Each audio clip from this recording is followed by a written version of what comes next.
LG is putting cloud gaming front and center on their TVs, Stadia's got a new game that's been leaked via the ratings board, and State of Decay 3 has gotten an update from Microsoft. We'll be breaking down all the latest in the cloud gaming space, so let's get to it.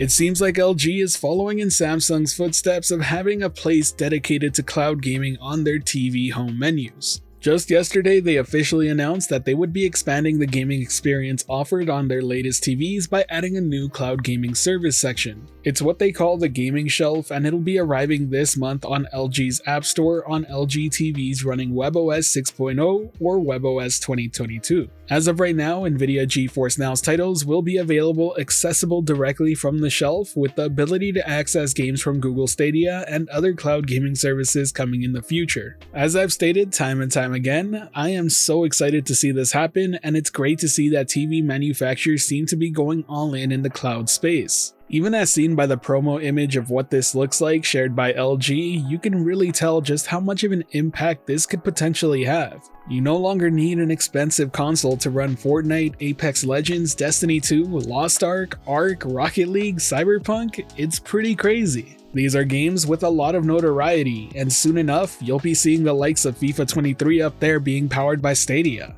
Games like that matter, the names are recognizable, and it's fair to say that cloud gaming is going to be catching a lot more eyes because it's now front and center when you boot up a TV. And this is just the start. More TV manufacturers will start to hop on board, and I wouldn't be surprised to see it expand to monitors as it is already with Samsung's gaming hub. I really do think LG puts it best when they state requiring no PC, console, or game installation, cloud gaming platforms make gaming more accessible than ever. Now let's move on to some quick news surrounding Google Stadia, as it appears a game has been leaked via the ratings board ESRB and PEGI. About 4 weeks ago, a title named Snowtopia Ski Resort Builder was rated for Stadia over at PEGI, but this morning Snowtopia was also rated over at the ESRB. Typically, when a game gets rated for both, it's because it's ready for prime time. That said, it is worth pointing out that this title in particular is still an early access game over on Steam, but it's not the only title that appears to be on its way to Stadia. Keeping up with the recently released Centipede and Yars Recharged and the upcoming Breakout, Asteroids, and Black Widow Recharged, Atari also seems to be bringing Gravitar Recharged over to Stadia as well.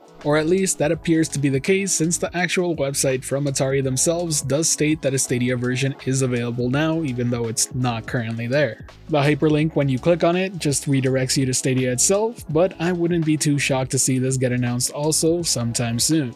These Atari Recharged games appear to be fairly popular within the Stadia community, and I can't say I'm too surprised, as I know there are a lot of older gamers playing on Stadia. I can't say either of these games truly speak to me, but I am glad to see more games are on the way, and I know for a fact that there are people who will enjoy both titles. Regardless, it is worth pointing out that it shouldn't be too long before we see some major games arrive on Stadia, especially since we're coming toward the end of the year. The fall holiday season typically is when you see most big titles release, but we're starting this month with FIFA 23 at the end of September. Having games like Snowtopia or even the Recharge series titles just sprinkle out to fill in the gaps would be a great move. Let me know down below what game you're looking forward to most in this holiday season for Google Stadia. For myself, I'm kind of excited to see how Skull and Bones works on the platform. It's a game that I've been keeping an eye out for ever since it was announced. And since we're on the topic of anticipated games, let's talk about the update Microsoft had to share about State of Decay 3. This was a title announced way back at the Xbox Game Showcase for 2020, and we've received not too many updates about it since.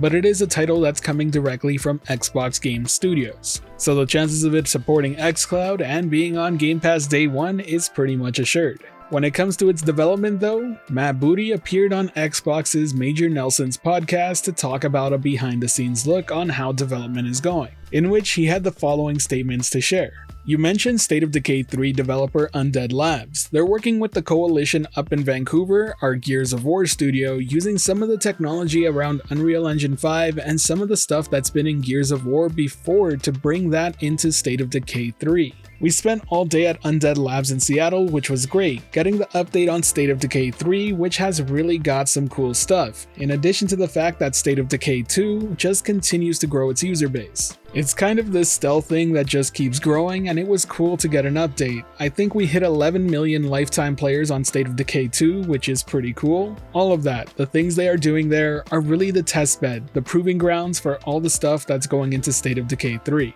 We have a structure in place, we just call them summits, where we get subject matter experts together for 1 or 2 days. We've had animation summits, UI summits, Unreal Engine summits, physics summits, etc. I think we did in the last year close to 25 of these. That's our main mechanism for teams to share technology back and forth. This sort of behind the scenes of Xbox game development is really cool to hear about, and it's great to see that the teams are working together to improve each other's games. Undead Labs appears to be cooking up something quite special with State of Decay 3, and I can't wait to see more of it, especially since it's running on Unreal Engine 5. The second entry definitely does a lot of things right, and it's fun on its own. After all, there's a reason 11 million people have played it. But it's definitely got its issues. It's a bit of a janky game for lack of a better term. But what really intrigues me about all this is hearing that the Coalition is supporting the game. In terms of technical marvel, in my opinion, Gears of War is up there with some of the best. Those games absolutely look fantastic, and if State of Decay 3 can somehow get that level of polish, I'm gonna be really excited for it. Either way, let me know what you think. Is this a game you're excited for?